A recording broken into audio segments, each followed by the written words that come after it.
கர்த்தருடைய சத்தம் அக்கினி ஜுவாலையை பிளக்கும்.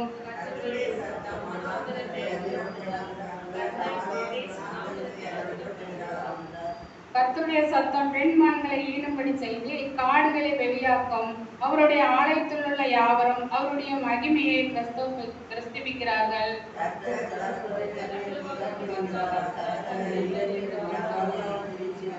கர்த்தர் நமது ஜனத்திற்கு பலன் கொடுப்பார். கர்த்தர் நம் ஜனத்திற்கு சமாதானம் அருளி அவர்களை ஆசீர்வதிப்பார். அல்லேலூயா.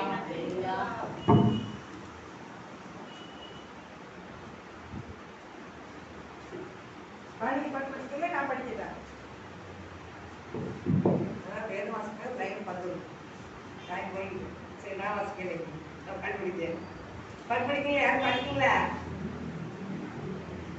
யார் வர சொல்லி வரியா? பண்ணி வரியா? சரி காணிக்கை பாடல் 68வது பாடல். ஜெயம் கொடுக்கும் தேவனுக்கே கோடி கோடி ஸ்தோத்திரம். வாழ்வழிக்கும் இயேசு ராஜாவுக்கே வானாளெல்லாம் ஸ்தோத்திரம். ஜெயம் கொடுக்கும் தேவனுக்கே கோடி கோடி ஸ்தோத்திரம். வாழ்வழிக்கும் இயேசு ராஜாவுக்கே வானாளெல்லாம் ஸ்தோத்திரம். அல்லேலூயா அல்லேலூயா பாடுவேன் ஆனந்த துணியால் உயர்த்துவேன். அல்லேலூயா அல்லேலூயா பாடுவேன் ஆனந்த துணியால் உயர்த்துவேன். ஜெயம் கொடுக்கும் தேவனுக்கே கோடி கோடி ஸ்தோத்திரம். வாழ்வழிக்கும் இயேசு ராஜாவுக்கே வானாளெல்லாம் ஸ்தோத்திரம். நீதியின் கரத்தினால் தாங்கியே நடத்துவார். நீதியின் கரத்தினால் தாங்கியே நடத்துவார். கர்த்தரே என்பவர் எதற்குமே அஞ்சிடேன். கர்த்தரே என்பவர் எதற்குமே அஞ்சிடேன். ஜெயம் கொடுக்கும் தேவனுக்கே கோடி கோடி ஸ்தோத்திரம். வாழ்வழிக்கும் இயேசு ராஜாவுக்கே வானாளெல்லாம் ஸ்தோத்திரம்.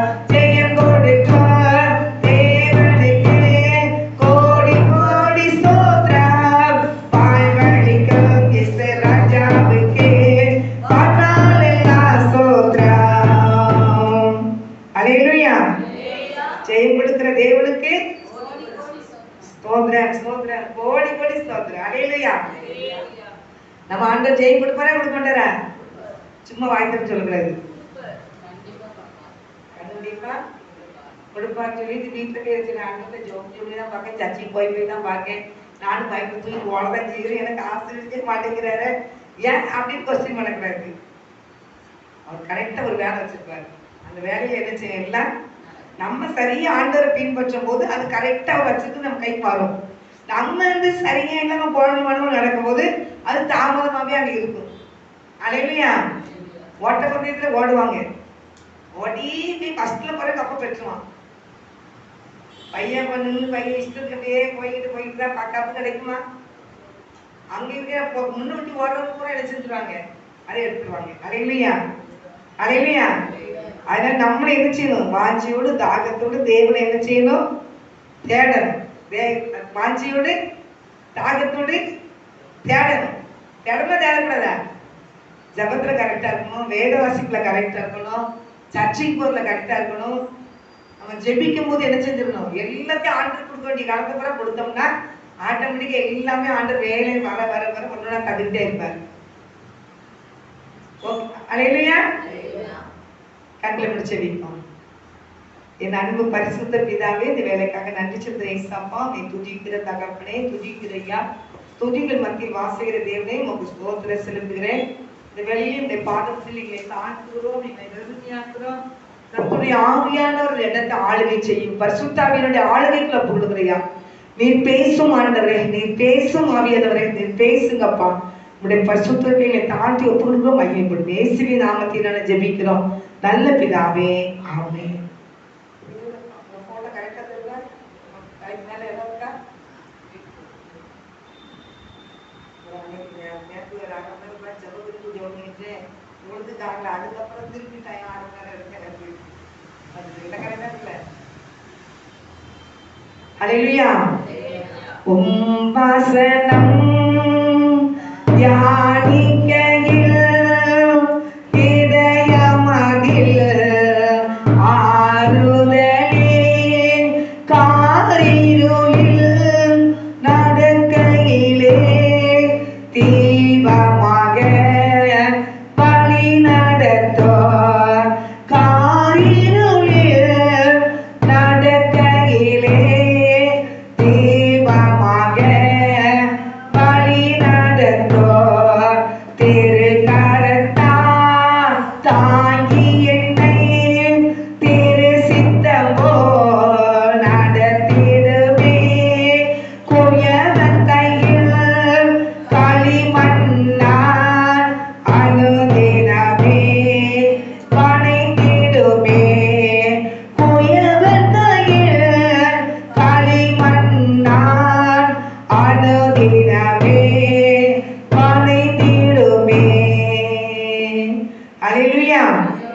ஹல்லேலூயா. இன்னைக்கு 7வது மாசம் 1ஆம் தேதி. அதனால இந்த வசனத்தை காலையில பிரசங்கம் பண்ணி தான் பார்த்தேன். சரி அப்பா இதே வருது, அப்ப சாயங்காலம் போன் எடுத்தாச்சு. 22ஆம் அதிகாரம் ஆதியாகமம் 22. செல்லு கரெக்டா ஓடுதான்னு மட்டும் நீங்க பாத்துக்கோங்க. என்ன இடையில ஆஃப் ஆயிடாங்கல்ல. 22ஆம் அதிகாரம் 17ஆம் வசனம். ஆதியாகமம் 22:17.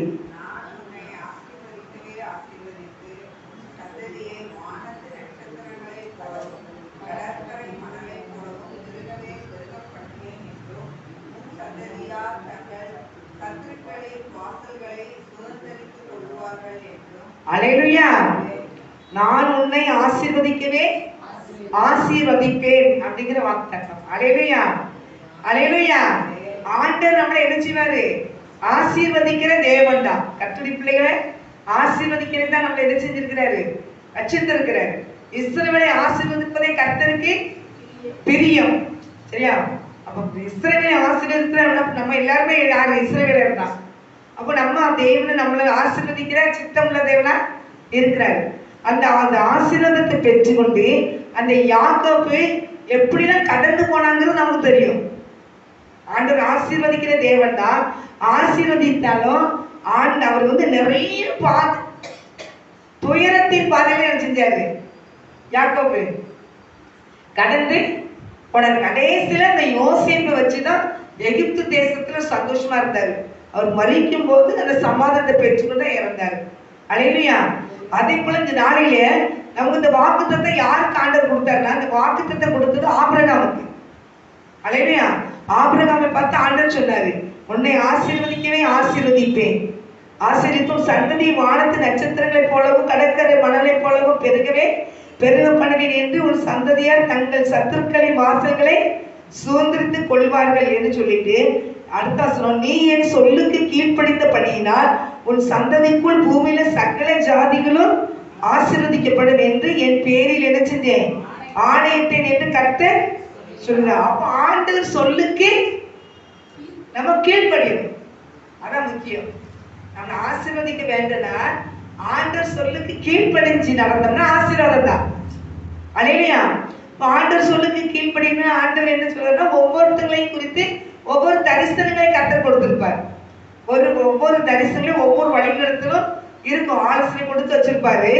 நம்ம அவர் சத்தத்தை கேட்டு என்ன செய்யணும்? கீழ்ப்படியணும். கீழ்ப்படியும் போதுதான் நமக்கு என்ன செய்யும்? மேல்படிக்கு ஏறி போக முடியும். கீழ்ப்படி இல்லைன்னா மேல்படிக்கு ஏற முடியுமா?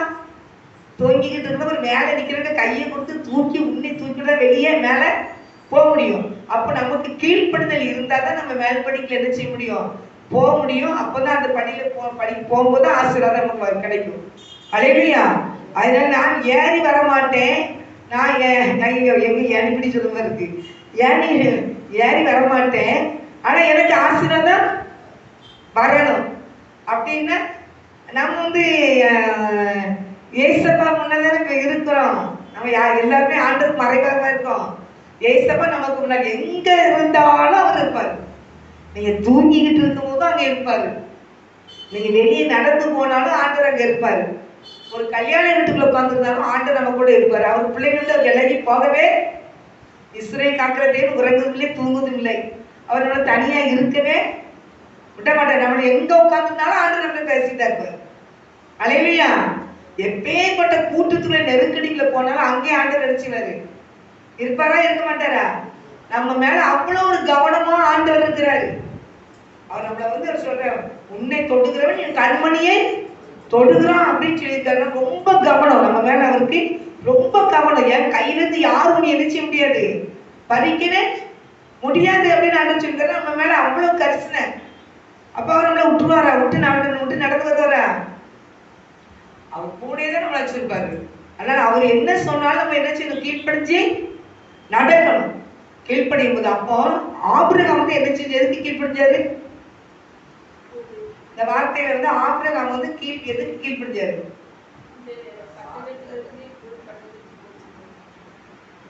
ஆதியாகமம் 22ஆம் அதிகாரத்துல தான் நம்ம வசனம் எடுத்திருக்கோம். அந்த ஆதியாகமம் 22ஆம் அதிகாரத்துல என்ன இருக்கு சொல்லுங்க.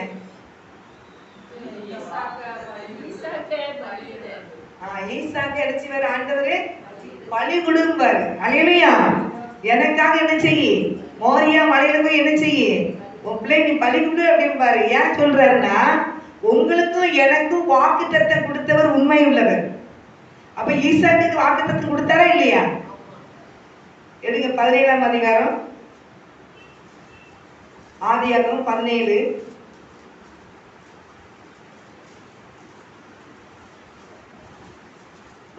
ஒன்னாம் வாசியை 17:1. ஆபிரகாம் 99 வயதான போது கர்த்தர் ஆபிரகாம் தரிசனமாகி, நான் சர்வ வல்லமையுள்ள தேவன், நீ எனக்கு முன்பாக நடந்து கொண்டு உத்தமனாயிரு அப்படின்னு சொன்னாரு. அப்போ 4ஆம் வசனம் சொல்றாரு, நான் உன்னுடனே பண்ணுகிற என் உடன்படிக்கை என்னவென்றால், நீ திரளான ஜாதிகளுக்கு தகப்பனாவாய்.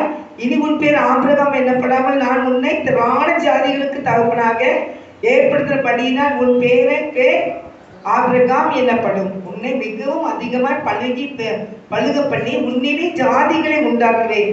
உன்னிடத்திலிருந்து ராஜாக்கள் தோன்றுவாங்க. ஆண்டவர் நிறைய வார்த்தைகள் அடிச்சுவாரு, கொடுத்துக்கிட்டே வருவாரு. ஆபிரகாமுக்கு கொடுத்துட்டே அவர் சொல்ற காரியங்கள் அவர் 17ல அந்த அதிகாரத்தை சொல்லியிருக்கு. இந்த 19ஆம் வசனத்தை வாசிங்க, 19 வாசிங்க, 18 வாசிட்டு 19 வாசிங்க. யாராவது வாசிங்க. இஸ்மவேல் உமக்கு முன்பாக பிழைப்பானாக என்று ஆபிரகாம் தேவனிடத்தில் விண்ணப்பம் பண்ணினான். அப்பொழுது தேவன் உன் மனைவியாக சாராள் நிச்சயமாய்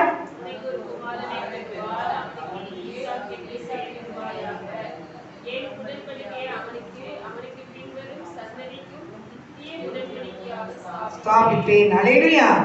என்ன சொல்றாருன்னா, நிச்சயமே உனக்கு ஒரு குமாரனை, சாராள் நிச்சயமா உனக்கு ஒரு குமாரனை பெறுவார். அவனுக்கு ஈசாக்கு என்று பெயரிடுவாயாக. என் உடன்படிக்கை அவனுக்கு பின்வரும் அவன் சந்ததிக்கு நித்திய உடன்படிக்கையாக ஸ்தாபிப்பேன் ஆண்டவர் சொல்லிட்டாரு. அப்ப உனக்கும் பின்வரும் சந்ததிக்கு நினைச்சு வரா சந்ததிய உண்டு பண்ணுவேன்னு ஆண்டவர் சொல்லிட்டாரு.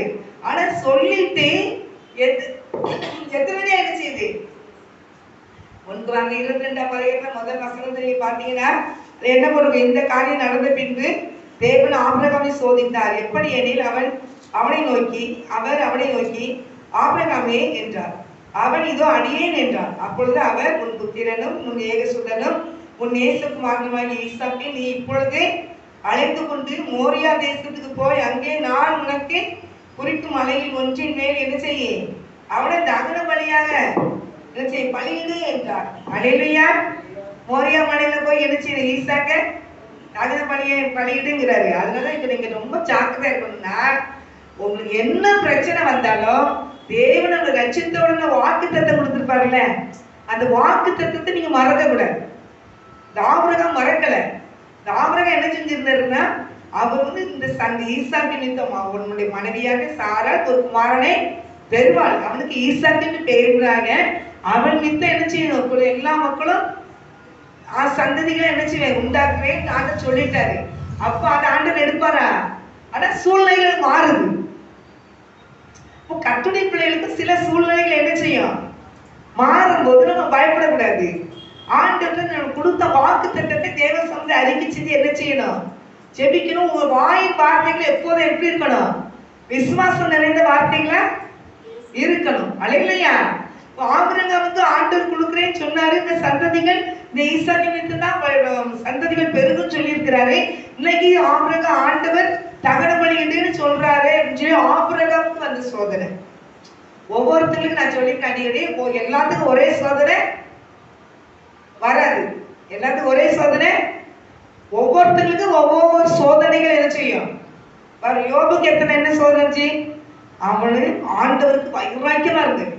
யோபு எப்படி இருந்தாரு, வைராக்கியமா இருந்தாரு. ஆண்டவருக்காக வைராக்கியம் கொண்டு இருந்தாரு.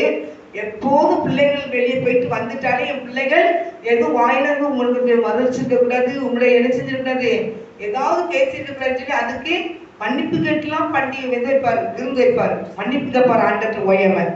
அப்படி வச்சு வளர்ந்தவர் தான், ஆண்டவர் பயபக்தியோடு தேர்ந்தவர் தான். அவருக்கு ஒரு சோதனை வந்துச்சு, யோபுக்கு ஒரு சோதனை. ஆண்டவர் அனுமதிக்கிறார். பிசாசு போய் கேட்கிறான், உத்தரவு கேட்கான். ஆண்டவரை நான் வந்து என்ன செய்ய போறேன், நீ வேலி அடிச்சு வச்சிருக்கிறீரு, அதனால உங்களை மறிந்தரிக்க மாட்டீங்க, நான் போய் பாக்குறேன், ஜீவனை மட்டும் தொட்டுறாத, நீ என்னென்னு பண்ணிக்கிட்டாரு ஆண்டவர். அப்ப அவருக்கு ஒரு பெரிய சோதனை வந்துச்சு. தோட கிடக்குற ஒட்டகம், கழுதை, மாடு எல்லாம் செத்து போச்சு, பிள்ளைங்க இறந்துட்டாங்க. அந்த சோதனையில அவர் போனாரு. சரியா? அப்ப இன்னொரு சோதனை பேதுருக்கு வந்துச்சு. யாரு மதிச்சாலும் மரணமே நேர்ந்தாலும் நான் உண்மை நினைச்ச மாட்டேன், மறுதளிக்க மாட்டேன் பேதுரு சொன்னாரு. அப்ப ஆண்டவர் சொன்னாரு, இவன் ரொம்ப உச்சிலாம் போய்கிட்டு இருக்கான், சரி வராது லேசா. நாம பெருமையா இந்த வார்த்தையை நம்ம என்ன செஞ்சிடக்கூடாது, பெருமையா பேசிடக்கூடாது. அத்தனை கிருபப்பா ஆண்டவரே, நீ தந்த கிருபை, நீ தந்த பிச்சை, நீ தந்த ஆசீர்வாதம் அப்படின்னு நம்ம என்ன நம்மளை அடக்கணும், கொஞ்சம் அடக்கி வாசிக்கணும். அல்லேலூயா. அப்போ கேட்கிற மரணமே நேர்ந்தாலும் நான் உண்மை என்ன செய்ய மாட்டேன், ஒன்னும் திரும்ப மாட்டேன், உங்கள்கிட்ட போகவே மாட்டேன், யாரு போனாலும் நான் மட்டும் போக மாட்டேன். நான் கடைசி ஆண்டு சொன்ன ஒரே வார்த்தை, சேவல் கூறுறதுக்கு முன்னால 3 பேரை நீ மறுதளிப்ப சொன்னாரு. அதே மாதிரி நினைச்சே இல்லையா? அப்ப அவருக்கு அந்த சோதனை. சரியா? பவுல் வந்தாரு. பவுல் எல்லா கலையை கற்றவரும் பெரிய பணக்காரன், ஐஸ்வர்யவான். ஆண்டவர் சந்திச்சு ஆண்டவர் சமுத்திரத்தில் என்ன செஞ்சான், வந்து விழுந்தான். நான் இல்லாண்டவன், நான் உங்களை அடிமைன்னு சொல்லி தன்னேன். இப்ப கொடுத்து நிர்வாணமா இருந்தாலும் சரிதான், அது பசியா இருந்தாலும் சரிதான், பட்டினியா இருந்தாலும் சரிதான், உங்களுடைய அனுபவத்தை என்னை யாரும் நினைச்ச முடியாது, பிரிக்க முடியாது. அதுல ஒண்ணும் அவர் வரல. ஆனாலும் அவர் என்ன சொல்லி, அவருக்கு ஒரு முள்ளு கொடுக்கப்பட்டிருந்துச்சு. அல்லேலூயா. அந்த முள்ளு கொடுக்கப்பட்டதுனால என்ன முள்ளுன்னா, ஏதோ ஒரு நோய் இருக்கலாம், அவருக்கு ஒரு நோய் இருக்கலாம். ஆனாலும் அவர் சொல்றது, சாத்தானுடைய முள்ளா இருக்குது, இது அடிக்கடி என்னை கொட்டிக்கிட்டே இருக்குது, இது எடுத்து தூர போடும் ஆண்டவரே, என்னால அதை வச்சுக்கிட்டே நடக்க முடியல ஆண்டவரேன்னு சொல்லி கேட்கிறாரு. அப்ப அவருக்கு ஒரு முள்ள ஆண்டவர் கொடுத்துருந்தாரு, அவருக்கு ஒரு பாதையை ஆண்டவர் கொடுத்துருந்தாரு. அந்த பாதையில என்ன செஞ்சாரு, பவுல் போய்கிட்டு இருந்தாரு. அப்போ கேட்கிறாரு, என்றாரு இந்த முள்ள எடுத்து தூரப்படாரு, என்னால தாங்கவே முடியலங்கும் போது ஆண்டவர் சொல்றாரு, என் கிருபை உனக்கு போதும், பலவீனத்தின் பலன் பூர்ணமாய் விளங்கும். அதை வந்து எடுத்து தூரப்படமான்னு சொல்லவே இல்லை. அல்லேலூயா. அதன் மீது அந்த பாடுகளை அவன் சகிச்சானா, சந்தோஷப்பட்டானா. எடுத்து வாசிக்கீங்களா? 9ஆம் அதிகாரம் 12ஆம் வசனம், 2 கொரிந்தியர் 2 கொரிந்தியர் 9 2 கொரிந்தியர் 12 வாசிக்கிறேன். 2 கொரிந்தியர் 12ஆம் அதிகாரம் 9ஆம் வசனம் 10ஆம் வசனம் நீங்க வாசிங்க. 9ஆம் வசனமே போதும்.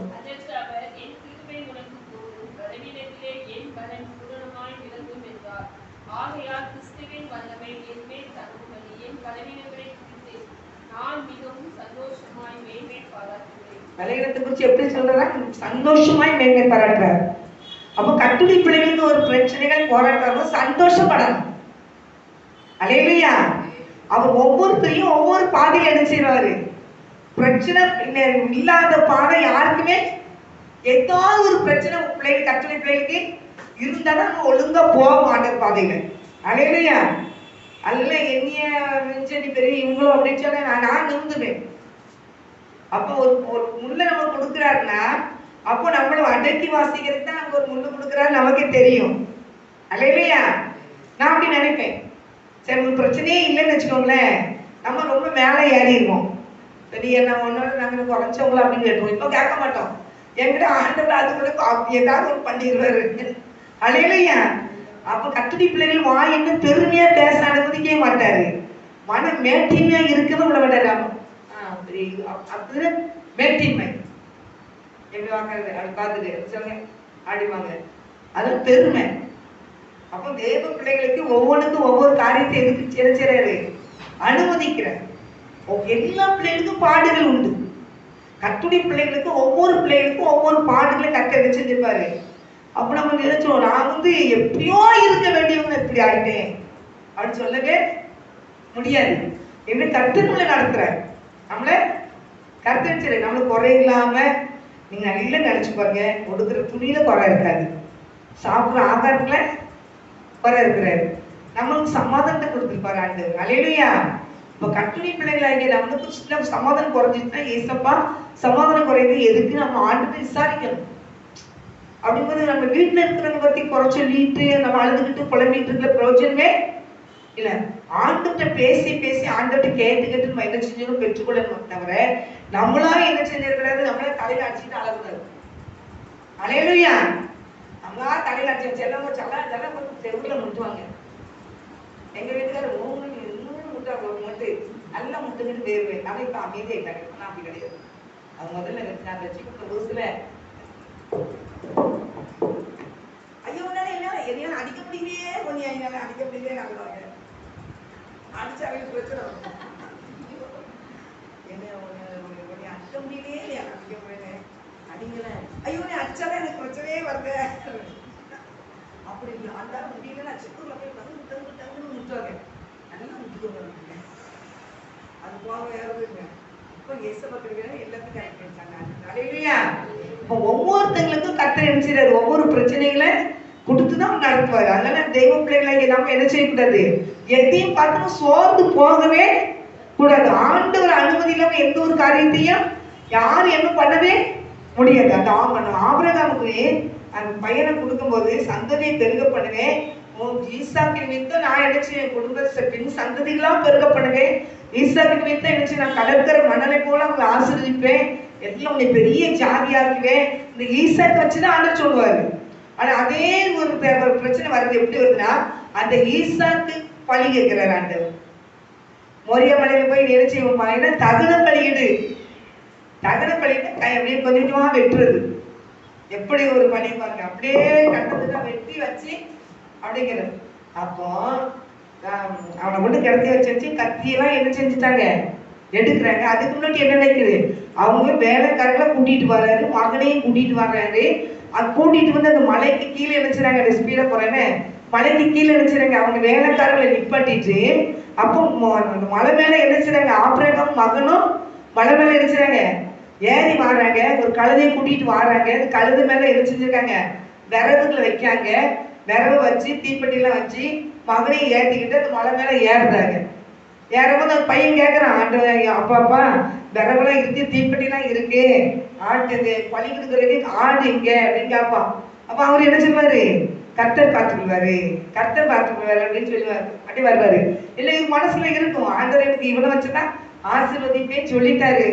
சரி கர்த்தர் என்னதான் சொல்ல, சரி நான் நீ கேட்டீங்களா பழிதாரேன் அப்படி கூட்டிட்டு போறாரு. போயாச்சு, கட்டையெல்லாம் அடுங்கியாச்சு, பிள்ளையும் கையையும் காலையும் கட்டி எரிச்சுட்டாச்சு. யாராவது செய்வாங்களா?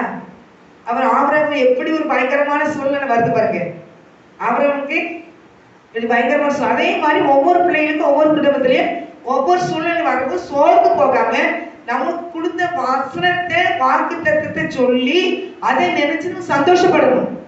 அப்ப காரியங்களை வாக்குத்தத்தத்தை கொடுத்து நம்ம என்ன செய்யணும், ஜெபிக்கணும். அல்லேலூயா.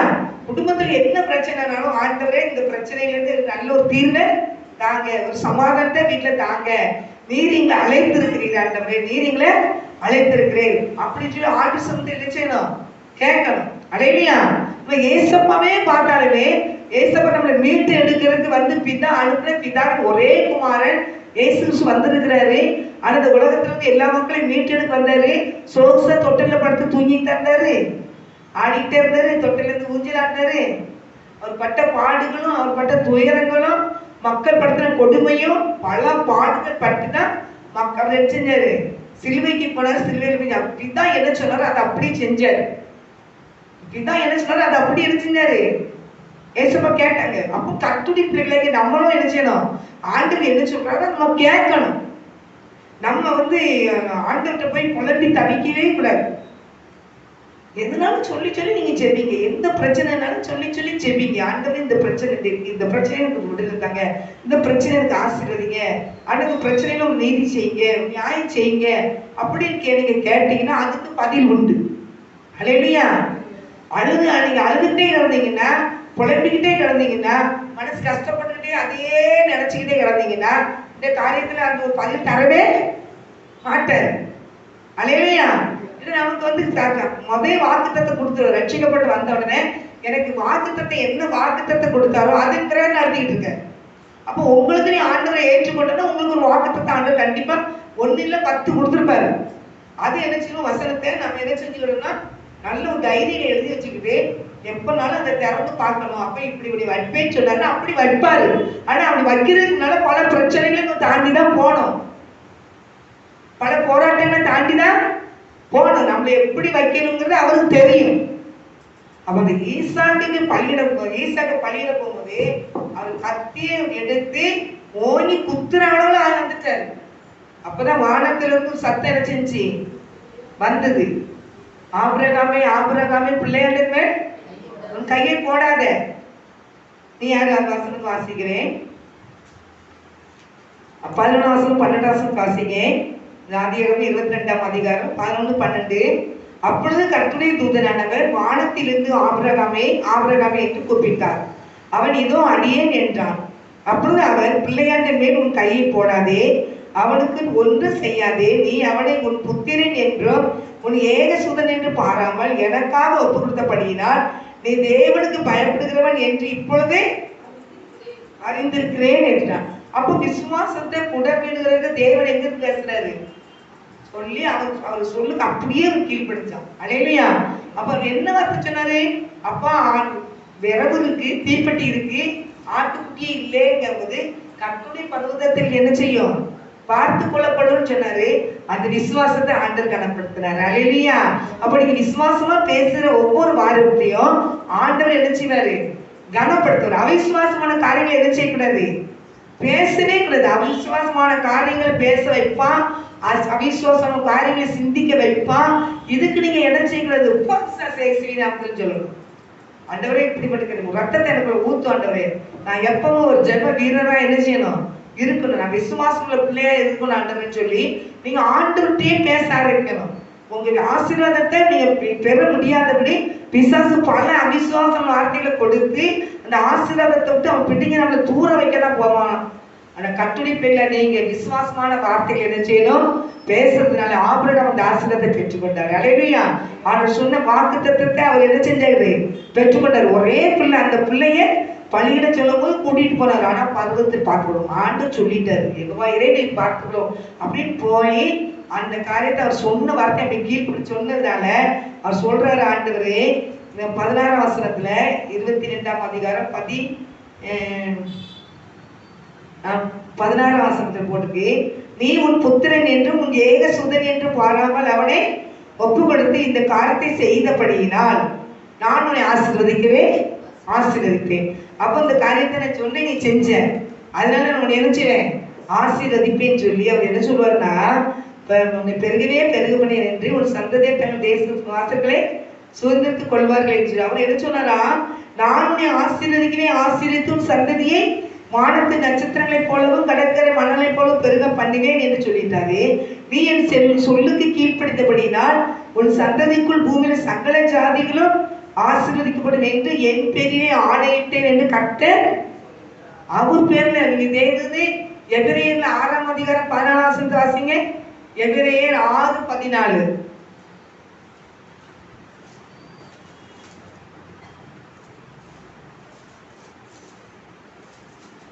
எபிரேயர் 6 அதிகாரம் 14.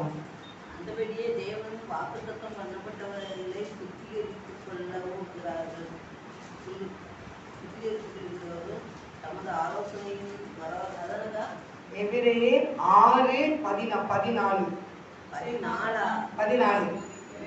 நான் உன்னை ஆசீர்வதிக்கவே ஆசீர்வதித்து உன்னை பெருகவே பெருகப்படுவேன் என்றார். அந்தபடியே அவன் பொறுமையை காத்திருந்து வாக்குத்தத்தம் பண்ணப்பட்டதை பெற்றான் அப்படின்னு சொல்லியிருக்கு. அப்புறம் பாத்தீங்கன்னா 13ல போட்டிருக்கு, ஆபிரகாமுக்கு தேவன் வாக்குத்தத்தம் பண்ணின போது ஆணையிடும்படி தம்மிலும் பெரியவர் ஒருவரும் இல்லாதபடியினால் தமது பேரிலே தானே ஆணையிட்டார். அவர் பேர்லயே ஆண்டவர் ஆணையிட்டார் ஆபிரகாம் ஆசீர்வதிக்கிறது. அப்ப ஆபிரகாம் வந்து ஆண்டவருக்கு அப்படி கீழ்ப்படுகிற பிள்ளை. அப்ப கர்த்தருடைய பிள்ளைகளாகிய நீங்களும் என்ன செய்யணும்? நானும் ஆண்டவருடைய வார்த்தைக்கு என்ன செய்யணும்? கீழ்ப்படியும் போது சகல ஆசீர்வாதத்தை என்ன செய்வாரு? நமக்கு தருவார். நம்ம சந்ததி நிமித்தம் நம்முடைய எல்லா குடும்பமும் ஆசீர்வதிக்கப்படும். நம்ம சொந்த மந்தெல்லாம் ரட்சிக்கப்படணும், ஆசீர்வதிக்கப்படணும்னா நம்ம தேவனுடைய வார்த்தைக்கு என்ன செய்யணும்? கீழ்ப்படியணும். கீழ்ப்படியும் போது அவர் என்ன சொன்னாலும் கீழ்ப்படிஞ்சு தெய்வ சொந்தம் ஜெபிச்சீங்கன்னா அந்த ஆசீர்வாதம் நம்ம குடும்பத்துல என்ன செய்யும்? வந்து இறங்கும். அப்படி அழிக்கலாம் மாட்டாரு. தேவ பிள்ளைகளை நம்ம உங்க திராணி தகுந்தாக்கா ஆண்டு சோதிப்பார தவிர திராணிக்கு மேல என்ன செய்ய மாட்டாரு? சோதிக்க மாட்டாரு. அவர் சோதிக்கப்பட்டு பாடுபட்டதினால் பாடுபடுகிறவங்களுக்கு அவர் என்ன செய்ய? உதவி செய்ய வல்லவர். நம்மளுக்கு உதவி எல்லா காரியத்திலும் உதவி செய்வாரு. நான் தான் ஒத்தையில இருந்து இந்த அவஸ்தைப்பட்டு கிடக்கேன். நான் ஒரு அனாத, நான் எனக்கு யாருமே கிடையாது, நான் இப்படி புலம்பி சாக வேண்டியதான் அப்படின்னு சொன்னாங்க கூட ஆண்டு சொன்னாரு, ஏன் புலம்பிட்டு அலையிற, நான் தான் அவங்க கூட இருக்கிறேன் பாரு. அலையிலையா? அதான் எதை குறிச்சு என்ன செய்யக்கூடாது? புலம்பவே பொழப்பு வரும். புலம்புறதுக்காக பொழப்பு வரதான் செய்யும். நம்மளுக்கு புலம்பி தவிக்கிறதுக்கு அந்த ஆபிரகாம் வந்து பையில போடல. அந்த பிள்ளையை கூட்டிட்டு மோரியா மலையில வந்து கலந்து வைக்கிறதுக்கு என்னதான் புலம்புனாரோ அவருக்கு போடல. அலையிலையா? அப்ப அவர் புலம்புனது எல்லாம் போட்டா நம்மளுக்கு பையில தூக்கி சமக்க முடியாது. அலையிலையா? எவ்வளவு புலம்புனாரு. எத்தனை வருஷம் கழிச்சு வயசானவர் தந்துட்டு ஆண்டவரே அப்படின்னு நினைச்சுப்பாரு. ஆனாலும் ஆண்டு வேண்டாம், நீ தந்துரு, நீ வாக்குறது கொடுத்துரு, நீ பார்த்துக்கிறீங்க ஆண்டவரேன்னு சொல்லி நினைச்சாரு. அப்பா சொன்னதை அப்படியே கேட்டாரு, அப்படியே கீழ்படுத்தாரு. கீழ்படுத்ததுனால பெரிய ஒரு ஆசீர்வாதத்தை எதை செஞ்சாரு? ஆபிரகாம் எல்லா சந்ததி நம்ம எல்லாருமே அந்த ஆபிரகாம் சந்ததி தான். ஈசாக்கு பின்வந்த சந்ததியா நம்ம. அலையிலையா? அப்ப அந்த பூமியில சகல ஜாதிகளையும் அவர் ஆசீர்வதிக்கிறாரு. கர்த்தருடைய பிள்ளைகளாகிய நீங்களும் ஆண்டவர் வார்த்தைக்கு கீழ்ப்படிச்சோம்னா நம்மளுக்கு பெரிய ஆசீர்வாதம் தான். நீங்க சக்தி சர்ச்சைக்கு போட வேண்டியதான், வேதத்தை வாசிக்க வேண்டியதான், ஜெபம் கொடுத்து வர வேண்டியதான். தேவ வார்த்தை என்ன வருதுன்னு பார்த்து நம்ம கேட்டு கீழ்ப்படியணும். இன்னைக்கு குடும்பத்துல பிரச்சனை இருக்குதா, அவங்ககிட்ட போதக்கூடாது, தேவ சமூகத்தை ஜெபிக்கணும். அலையிலையா? ஐயோ நான் இப்படி ஆயிட்டு நான் தலையில மாறிட்டேன் எல்லாமே அப்படிங்கிறீங்க. தலையில ஆண்டர் அனுமதியில எதுவுமே மாறாது. அலையிலையா? நம்மள மட்டும் சோதனையே இல்லாம அப்படியே போனோம்னா நம்ம ஏசப்பாக்குல நிக்கவே மாட்டோம். நமக்கு பாடே இல்லைன்னா ஏசப்பாக்குல நிக்கவே அப்படி யார் நிமித்தமாக ஒரு ஆள் நிமித்த குடும்பத்தை பாடு இருக்கதா செய்யும். அலையிலையா? இந்த பாடுகளுக்கு நம்ம தேவ சமூகத்தை ஜெபிச்சுக்கிட்டே இருக்க வேண்டியதான். இப்போ ஜெபிக்கும் போது கர்த்தர் நினைச்சுவாரு நம்மள அதுல இருந்து எல்லா விஷயம் கர்த்தர் நம்மளை ஆசீர்வதிப்பாரு, நம்மள எல்லா விஷயம் பார்த்து கொள்வாரு. நான் தெய்வ பிள்ளைகளை நம்ம ஐயோ அவங்களுக்கு எல்லாம் பாடல, நமக்கு தான் பாடு, அவங்கள பாருங்க அவங்களுக்கு பாடல, இந்த அவங்கள பாருங்க அவங்களுக்கு பாடல, அவங்களாம் நீட்டா அழகா போயிட்டு இருக்காங்க, அவங்களுக்கு எல்லாம் பாடு இல்லைன்னா அந்த அந்த மக்களை கூப்பிட்டு தான் கேட்கணும், உனக்கு என்னமா பாடு இருக்காமா, உனக்கு பாடுக்கா, உனக்கு பாடுக்கப்பா, ஏதாவது ஒரு பாடு உனக்கு இருக்கா, உங்களுக்கு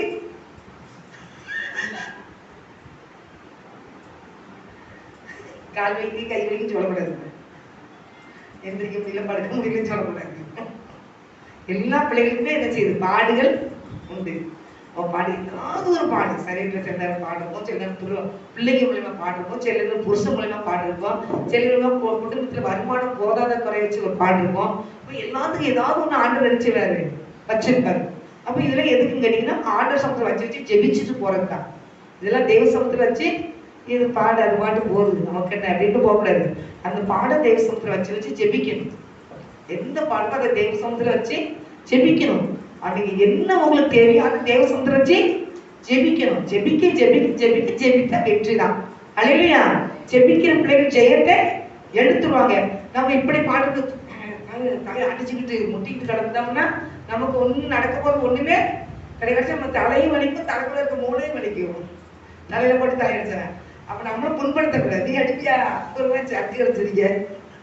அப்ப என்ன செய்யக்கூடாது, நம்ம தேவசமுத்திரம் நினைச்சேன்னா ஆண்டவரே அப்படின்னு ஜெபிக்கும் போது அந்த காரியத்தை தேவசமுத்திரம் சொல்லுங்க. அவர் ஜெபத்தை கேட்கிற தேவன். அல்லேலூயா. அவர் யாரு? ஜெபத்தை கேட்கிற தேவன். அல்லேலூயா. அதே ஆபிரகாம் நல்லா அறிஞ்சு வச்சதுனால தேவ ஆசீர்வாதத்தை என்ன செஞ்சுக்கிட்டாரு, பெற்றுக்கொண்டாரு. ஏசப்பா நல்லா அறிஞ்சாங்க. காணா ஒரு கல்யாணத்துல ஏசப்பா ரொம்ப அறிஞ்சாங்க. திராட்சை ரசம் எல்லா செய்தியும் இந்த வார்த்தை வரணும் கண்டிப்பா. ஆண்டவர் பிதாவை செஞ்சாரு, கீழ்படிச்சாரு. எல்லாருமே திராட்சை ரசம் குறைவுபட்டு போச்சுன்னு சொன்னா போதிலும் ஆண்டவர் அவசரப்பட்டு டக்குன்னு எந்த காரியத்தையும் செய்யல. என் பிதாவின் வேலை எங்க இல்ல வரலன்னாரு. வேலை வந்தோடனே தண்ணீரை ரசமாய் மாத்தினாரு. அப்ப அதே மாதிரி மரியாமலை கேட்கிறாங்க, ரசம் குறைஞ்சு வச்சுன்னா அவர் என்ன சொல்றாரோ அதன்படி செய்யுங்க. அப்ப ஏசப்பா என்ன சொல்றாரோ அதன்படி நம்ம என்ன செய்யணும், செய்யணும். ஏசப்பா பிதா என்ன சொன்னாரோ அதன்படி அவர் செய்ய வந்தார். அல்லேலூயா. அவர் சொல்லுவாரு, அவன் என்ன வேலை வரல அப்படி பாடு படும்போது ரொம்ப உபத்திரத்தின் மத்தியில அவன் ஆண்டு போறாரு, அப்படியே ஜெபம் பண்றாரு. சிலுவைக்கு போறதுனால அப்படியே ஜெபிக்கிறாரு. அப்ப பாக்குறாரு அது வேத தாக்கல தேவ தூதன் வந்து அவரை தேற்றுக்கிறாரு ஆண்டவரை அப்படிங்கிறாரு. அப்படின்னு சொல்லிட்டு ஆண்டவரை என்னுடைய சித்தம் இல்ல உன்னுடைய சித்தம் அப்படின்னு கேட்பாரு. அப்படி பார்த்தா ஆண்டவே நான் பாடுங்க தாங்க முடியல அப்படின்னு கேட்க முடியல. ஏன் சித்தம் இல்லையா, உங்க சித்தம்ப்பா அப்படின்னு பிதாட்ட பேசுறாரு. அப்ப நம்ம என்ன செய்யணும், ஆண்டவரை நீர் என்ன சொல்லு நான் கேட்பேன்ப்பாங்க. அதான் பேரும் சொல்லும்போது சத்தத்துக்கு நீ உண்மையாய் செவி கொடுப்பாய். ஆனால் பூமியில சகல ஜாதிகள் உண்டை மேன்மையாக. ஆனா இன்னைக்கு ஏசப்பா சத்தத்துக்கு யாரும் கீழ்ப்படிய மாட்டேங்காங்க, சத்தத்தை யாரும் கேட்கவே மாட்டேங்காங்க. ஆனா எனக்கு இருக்கிற பாடம் நீங்க சொன்ன போதும் நீங்க தாங்க மாட்டீங்க சொல்லிட்டாங்க. நான் எந்த காரியம் பண்ணாலும் ஆண்டவர் சமுத்திரம் வைங்க, ஆண்டவர் எல்லா பிரச்சனையும் சால்வ் பண்ணிடுவாரு. அந்த ஆபிரகாமை கத்தை வச்சிருந்தாரு. அந்த இடத்துல இருந்து ஈசாக்க வெளியே கொண்டு வந்துட்டு அவர் திரும்பி பார்க்கும்போது அங்க நீங்க பாத்தீங்கன்னா அதை பாருங்க 13ஆம் வசனத்துல அங்க 13ஆம் வசனத்தை நீங்க வாசித்தீங்கன்னா 22ஆம் அதிகாரம் 13ல ஆபிரகாம் தன் கண்களை ஏறெடுத்த போது ஏறெடுத்து பார்க்கும்போது இதோ பின்னாக புதரில் தன் கொம்புகள் சிக்கி கொண்டிருந்த ஒரு ஆட்டுக்கடாவை கண்டான். அப்பொழுது ஆபிரகாம் போய் கடாவை பிடித்து அதை தன் குமாரனுக்கு பதிலாக என்ன செஞ்சான், தகனப்படுகிட்டான். ஆபிரகாம் அந்த இடத்துக்கு எகுவா ஈரே என்று பெயரிட்டான். அதனாலே கர்த்தருடைய பர்வதத்தை பார்த்து கொள்ளப்படும் என்று எந்நாள் வரைக்கும் என்ன செஞ்சு வருது, சொல்லப்பட்டு வருகிறது. அல்லேலூயா. உடனே ஆண்டவர் இந்த இடத்துல என்ன செய்யறாரு, அதுக்கு பிள்ளைக்கு பதில் உடனே ஒரு ஆட்டுக்கடாவை காமிக்கிறாரு. ஆட்டுக்கடாவை பழிக்கிறாங்க. கர்த்தருக்கு பர்வதத்தில் பார்த்து கொள்ளப்படும் சொல்லி ஆபிரகாம் சொல்றாரு. அல்லேலூயா. அப்ப ஆண்டவர்கிட்ட நம்ம என்ன சொல்லணும்னா, எந்த ஒரு காரியமா இருந்தாலும் தேவையா இருந்துச்சுன்னா எது உங்களுக்கு வேண்டியதோ ஆண்டவரே இந்த காரியம் எனக்கு தேவை, நீர் பார்த்துக்கணும், நீரே பார்த்துக்கணும், நீர் இந்த தேவையை சந்தியும் ஆண்டவர் சொல்லும் போது அந்த காரியத்தை நினைச்சுவார். ஒரு வெற்றியை ஆண்டவர் தர வல்லமையுள்ள தேவனா இருக்கிறார். அல்லேலூயா. அந்த ஆபிரகாம் ஈசாக்கை வெளியே கொண்டு வந்துட்டு ஒரு ஆட்டுக்கடாவை கொடுத்தது போல கர்த்தர் நமக்கு எந்த ஒரு காரியத்திலையும் அதை மாறுதலாய் கர்த்தர் வாய்க்க பண்ணுவார். நிறைய காரியங்கள் இருக்கு. மாறுதல அந்த சூசான் நகரமே என்ன செஞ்சான், கலங்கிச்சான். அந்த யூத ஜனங்களை பூரா ஆமான் அழிக்கணும்னு சொல்லி திட்டம் போடும் போது ஆனா ஜெபம் பண்ணதுனால அந்த யூத ஜனங்கள் காப்பாற்றப்பட்டாங்க. இந்த சூசான் நகரம் சூசான் நகரம் ஆர்ப்பரிக்க ஆரம்பிச்சது ஜெபத்தினாலதான். அப்ப நீங்க ஜெபிக்கும் போது கலங்கி கிடக்கிற உங்க குடும்பங்கள் என்ன செஞ்சிடும், ஆர்ப்பரிக்க ஆரம்பிச்சிடும். அப்ப நீங்க விடாம அந்த காரியத்தை சொல்லி தேவசமத்தை ஜெபிக்கும் போது ஆண்டவர் கரெக்ட் ஜெபத்தை செய்து தருவார். அல்லேலூயா. அது ஆபிரகாமுக்கு வந்து பெரிய துக்கம் தான். ஆனா என்ன அந்த பிள்ளை கொண்டு போய் வச்சாலும் ஆண்டவர் மேல வச்ச விசுவாசம், நானும் பிள்ளையாண்டாலும் போய் தேவனுக்கு பழியிட்டு திருப்பி வருவோம்னு சொல்லியிருந்தாரு. அதே மாதிரி திரும்பி போனாங்க இல்லையா. எந்த காரியமானாலும் நீங்க என்ன செய்யணும், தேவனுக்குள்ள பேசணும்.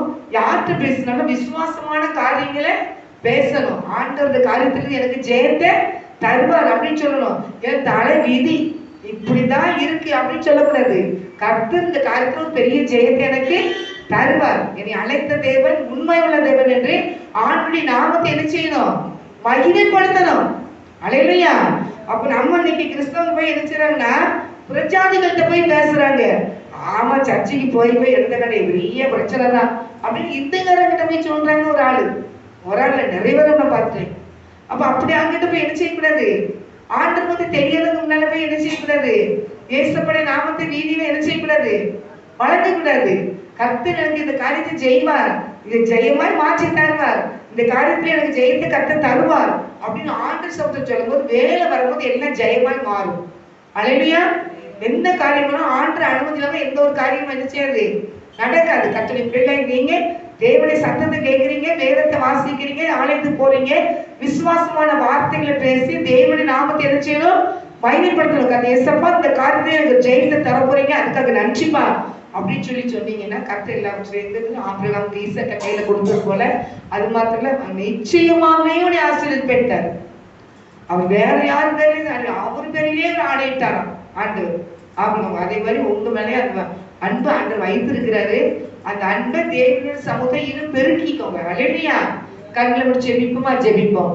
எங்கள் அன்பின் பரிசுத்தமுள்ள பரலோக தகப்பனே, இந்த வேலைக்காக நன்றி செலுத்துறேன் ஏசப்பா. நீர் நல்லவர், வல்லவர், உயர்ந்தவர் ஆண்டவரே. உமக்கு நன்றி ஏசப்பா. கர்த்தாவே, உடைய பிள்ளைகளாகிய நாங்கள் ஒவ்வொரு நாளும் விசுவாச பாதையில விசுவாசத்தோடு நடக்க ஒவ்வொரு பிள்ளைகளும் நீர் பலன் கொடுப்பீராக நான் ஜெபிக்கிறேன். ஒவ்வொரு குடும்பத்தையும் நீர் ஆசீர்வதிங்க. என்னென்ன காரியத்துல ஆண்டவரே கலங்கி போய் வந்தாங்களோ, குழம்பி போய் வந்தாங்களோ தகப்பனே, எல்லாற்றையும் பிள்ளைகளுக்கு நீர் ஜெயத்தை கொடுக்கும்படியா நான் ஜெபிக்கிறேன். உடைய சமூகத்துல ஜெயத்தை எடுக்கட்டியா, ஒவ்வொரு குடும்பமும் ஜெயத்தை எடுக்கட்டியா. எந்த காரியத்திலும் பிள்ளைகள் வெட்கப்பட்டு போக கூடாது தகப்பனே. உடைய வல்லமை ஒவ்வொரு குடும்பத்தையும் விளங்க பண்ணும் ஆண்டவரே. ஆசீர்வதியும் ஆண்டவரே, நீங்க ஆசீர்வதியும் ஆண்டவரே. ஒவ்வொரு குடும்பத்தையும் கர்த்தாவே, எங்கள் குடும்பத்தையும் வந்திருக்க எல்லா பிள்ளை குடும்பத்தையும் ஆசீர்வதிங்கப்பா, ஆசீர்வதிங்கப்பா. உனக்கு விரோதமாய் உருவாக்கப்பட்ட வாய்ப்புகள் வாய்க்காதே போக வேண்டும் சொல்லிடுறப்பா. சோத்திரம் ஆண்டவரே. கர்த்தருடைய வல்லமை கடந்து வரட்டும் தகப்பனே. ஆண்டவரே, ஒவ்வொரு குடும்பத்திலும் கர்த்தருடைய ஆவியின் ஒரு அசைவான வீராகப்பா அதிகமா தேடட்டும் அப்பா. அப்படியே கர்த்தர் செய்யும்போது கிருபைக்காக சோதரம். என்னென்ன தேவையோடு வந்திருக்கிறார்களோ உமக்கு தெரியும் அப்பா. ஒவ்வொரு பிள்ளையுடைய இருத்தல் இருக்க என்ன என்பது உமக்கு தெரியும் சாமி. எல்லா தேவையும் ஆசீர்வதித்து கொடுப்பீராக ஜெபிக்கிறேன். குழப்பங்கள் மாறட்டும் ஆண்டவரே. சமாதான குலைச்சல்கள் மாறட்டும் ஆண்டவரே. சமாதானத்தை கொடுப்பீராக ஒவ்வொரு வீட்டுக்குள்ளேயும். ஒவ்வொரு குடும்பத்தையும் சமாதானத்தை கொடுப்பீராகப்பா. ஆசீர்வதிங்கப்பா, மேன்மைப்படுத்துங்கப்பா.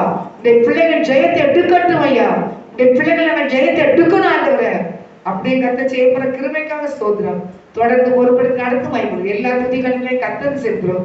சிவநல்ல பிதாவே ஆமென். ஆத்மாவே கர்த்தரை ஸ்தோத்திரி, முழுவதுமே நாமத்தை ஸ்தோத்திரி. ஆத்மாவே கர்த்தரை ஸ்தோத்திரி, கர்த்தர் செய்த சகல உபகாரங்களை மறவாதே. ஆமென். ஹல்லேலூயா, ஹல்லேலூயா, ஹல்லேலூயா. கர்த்தர் ஒவ்வொருவரையும் ஆசீர்வதிப்பாராக.